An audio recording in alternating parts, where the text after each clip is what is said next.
Nobel prize उन व्यक्तियों को दिया जाता है जिन्होंने फिजिक्स, केमिस्ट्री, फिजियोलॉजी, लिटरेचर और पीस के फील्ड्स में महत्वपूर्ण योगदान दिया हो। दर्शकों, इसी के साथ इस साल के सभी विजेताओं की पूरी लिस्ट हम आज बताएंगे। सबसे पहला, फिजिक्स में जॉन एच हॉपफील्ड और जेफरी ई हिंटन।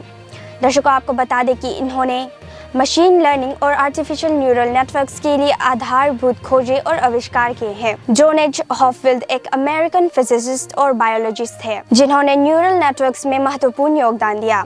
उनका Hopfield network model machine learning में क्रांति ले आया, जिसे ह्यूमन ब्रेन की तरह इंफॉर्मेशन प्रोसेस की जा सकती है। इसी के साथ जेफरी ई हिंटन एक ब्रिटिश कनेडियन कंप्यूटर साइंटिस्ट हैं जिन्हें गॉडफादर ऑफ डीप लर्निंग कहा जाता है। उनका रिसर्च आर्टिफिशियल न्यूरल नेटवर्क्स और डीप लर्निंग एल्गोरिथम्स पर आधारित है, जो आज के AI एप्लीकेशंस जैसी इमेज रिकॉग्निशन और लैंग्वेज ट्रांसलेशन में यूज होते हैं। उसके बाद केमिस्ट्री के क्षेत्र में डेविड बेकर, देमिस हसाबिस और John M Jumper computational protein design और प्रोटीन स्ट्रक्चर प्रेडिक्शन के लिए नोबेल प्राइज जीते। दर्शकों, इसी के साथ आपको बता दें कि डेविड बेकर एक अमेरिकन बायोकेमिस्ट है।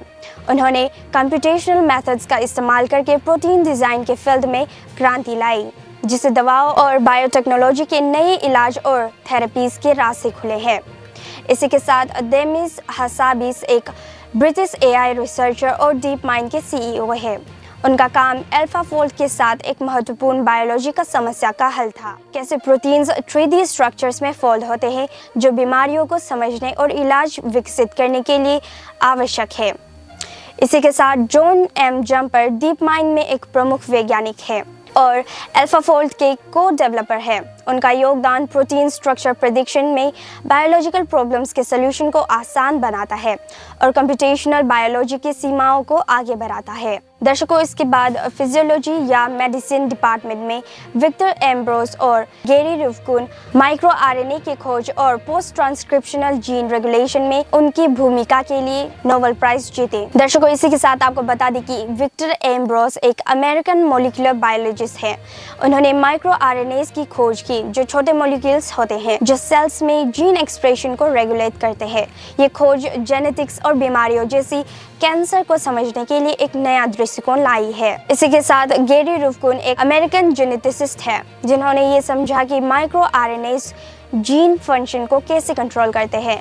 उनका काम नए जेनेटिक थेरेपीज और डायग्नोस्टिक टूल्स के लिए रास्ता खोलता है, जो कई बीमारियों के इलाज में आशा जगाता है। इसके बाद लिटरेचर क्षेत्र में हान कांग ने नोबेल प्राइज जीती अपनी गहरी काव्यात्मक गद्य के लिए, जो ऐतिहासिक ट्रॉमास को सामने लाती है और मानव जीवन की नाजुकता को दिखाती है। दर्शकों, आपको बता दें कि हान कांग एक साउथ कोरियन नोवेलिस्ट है जो अपनी प्रभावशाली कहानियों के लिए मशहूर है, जो हिंसा, ट्रॉमा और मानव स्थिति के थीम्स को छूती हैं। उनकी प्रसिद्ध पुस्तकें जैसी द वेजिटेरियन और ह्यूमन एक्ट्स साउथ कोरिया के इतिहास और मानव आत्मा के संघर्षों को दर्शाती है। दर्शकों, इसके बाद पीस के क्षेत्र में निहोन हिदानक्यो ने नोबेल प्राइज जीती।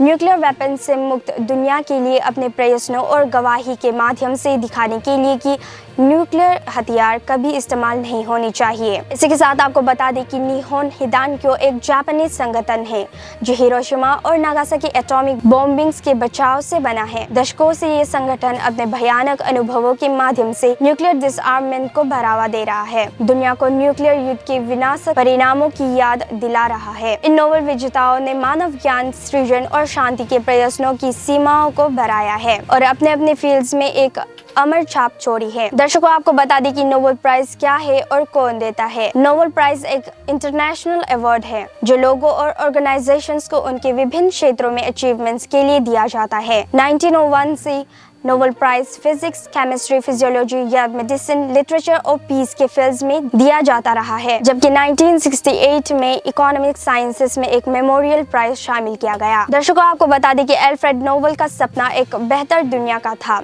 उन्होंने विश्वास किया कि लोग ज्ञान, विज्ञान और ह्यूमनिज्म के माध्यम से समाज को सुधारने में योगदान दे सकते हैं। इसी वजह से उन्होंने एक ऐसी प्राइज बनाया जो उन खोजों को सम्मानित करे जो मानवता के लिए सबसे बड़ा लाभ देती है। इसी के साथ आपको बता दें कि नोबेल प्राइज के लिए फाइनेंशियल फाउंडेशन 1895 में रखी गई थी, जब अल्फ्रेड नोबेल ने अपनी आखिरी विल साइन की।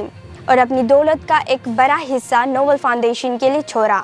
ये फाउंडेशन नोबल की विल के अनुसार काम करती है और प्राइज का फंड मैनेज करती है। अल्फ्रेड नोबल की इच्छा के अनुसार अलग अलग independent prize awarding institutions Nobel prize के विजेता को हर कैटेगरी में चुनने का काम करती है। दर्शकों, ऐसे ही खबर जानने के लिए बने रहिए अवध टीवी पर। तब तक के लिए मुझे इजाजत दीजिए। धन्यवाद।